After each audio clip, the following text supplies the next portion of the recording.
Si para hablar de vallenatos tenemos que recordar a juglares como el gran Alejo Durán o Luis Enrique Martínez o Juancho Polo Valencia o el mismo Francisco el Hombre, también es necesario hablar del único artista que fue capaz de cambiar o alterar el orden de una cultura tan arraigada y campesina y que además fue capaz de llevar el vallenato al interior del país.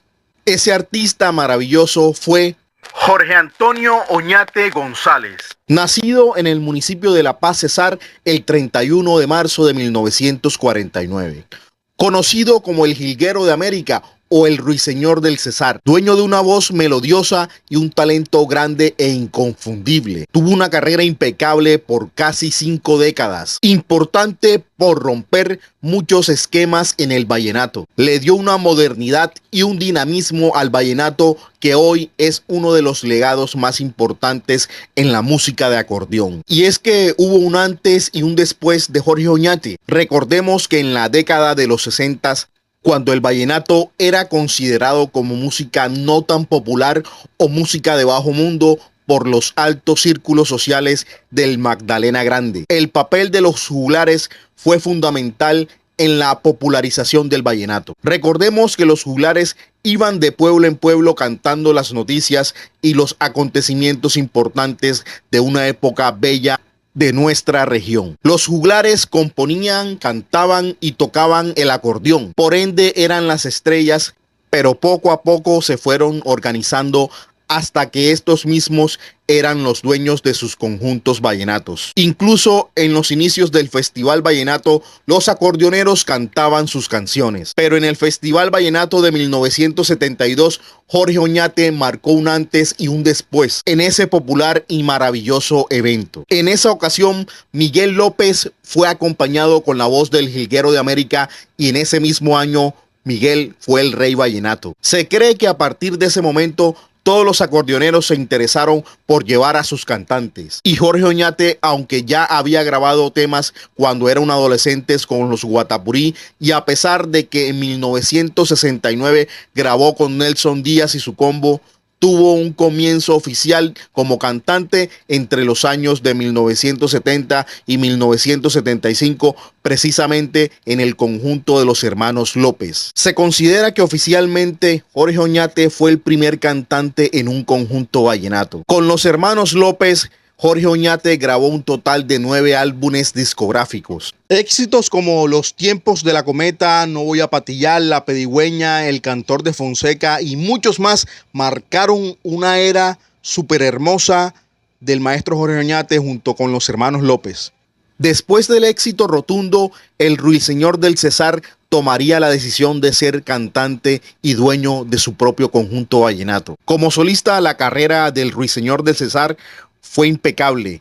Tuvo más de 50 trabajos discográficos con un éxito rotundo por todo el país. Tuvo reconocimientos en tierras norteamericanas, centroamericanas y en Europa. Obtuvo cifras millonarias por las ventas de sus trabajos discográficos. Al Jilguero de América, además de ser conocido como el primer cantante dueño de un conjunto vallenato, también se le conoce por ser el cantante que tuvo más reyes vallenatos y acordeoneros de renombre en sus filas. Artistas de la talla de Colacho Mendoza, Juancho Royce, Raúl El Chiche Martínez, Álvaro López, Julián Rojas, y ni hablar de la pareja musical que hizo el maestro Jorge Oñate junto al Cocha Molina. Grabaron varios trabajos discográficos que fueron éxito total. Y en la nueva generación, artistas como Cristian Camilo Peña, Fernando Rangel y Javier Mata. Estos últimos fueron reyes vallenatos estando en las filas del Ruiseñor del Cesar. Por eso también se le conoce a Jorge Oñate como el hacedor de reyes vallenatos. Con cada uno de estos compañeros de fórmula nos entregó éxitos musicales entrañables. Éxitos como Ausencia, Nido de Amor, Alicia Doradas y entre otros. Al maestro Jorge Oñate se le recuerda como un hombre con un espíritu competitivo, exigente con sus músicos. Les decía que a la competencia había que arrollarla. Siempre tenía presente que se tenía que hacer música perdurable en el tiempo. El Ruiseñor del Cesar en el 2010 recibió el Grammy a la excelencia musical, premio que hasta ese momento solo lo había recibido Rafael Escalona. Este premio es algo así como un galardón que lo declara como fuera de competencia, fuera de concurso. Eso marcaba la grandeza musical del maestro Jorge Oñate. Recibió múltiples homenajes en vida, pero faltaba el que quizás era el más importante en su carrera, el del Festival de la Leyenda Vallenata. Resultaba curioso que desde hace 50 años, desde el primer festival, no se hubiera homenajeado a un artista tan importante como lo era el maestro Oñate.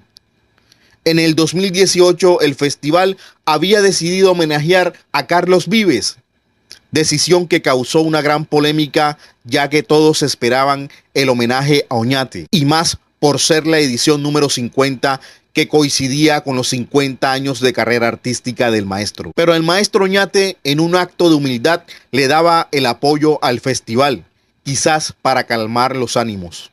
Pero un año después, el festival anunciaba tan esperado homenaje al maestro Oñate. Se haría en la edición del 2020 y el maestro Oñate empezaba a preparar para todo lo que iba a dar en su homenaje y había confirmado la presencia en casi todos sus eventos. Pero la enfermedad mundial una vez más se interponía en los tiempos para la organización y por la cuarentena había que esperar un año más. El objetivo era celebrar con el maestro como se lo merecía, pero por esas cosas del destino que muchas veces no entendemos, el 18 de enero del 2021 al maestro Oñate lo internaron en el Instituto Cardiovascular del Cesar por una afección respiratoria que después resultó ser COVID-19. Finalmente, el 18 de enero del 2021, el maestro Oñate dejaba este mundo. Dejaba un vacío en el folclore, en su familia y en sus seguidores. No pudo estar en el homenaje, no tuvimos el gusto de verlo en su homenaje. El maestro Oñate fue un incansable luchador por la prevalencia del folclore vallenato. Un fiel defensor de nuestras costumbres, un admirador de las letras poéticas en el vallenato, un artista con un valor incalculable en la historia de la música colombiana, un profesional en todos los roles de su vida, como político, como presidente de Saico y como uno de los ejes centrales del folclore. El artista que fue capaz de darle el protagonismo al cantante en el vallenato. Y hoy desde este espacio le seguimos recordando con mucho cariño y agradecimiento.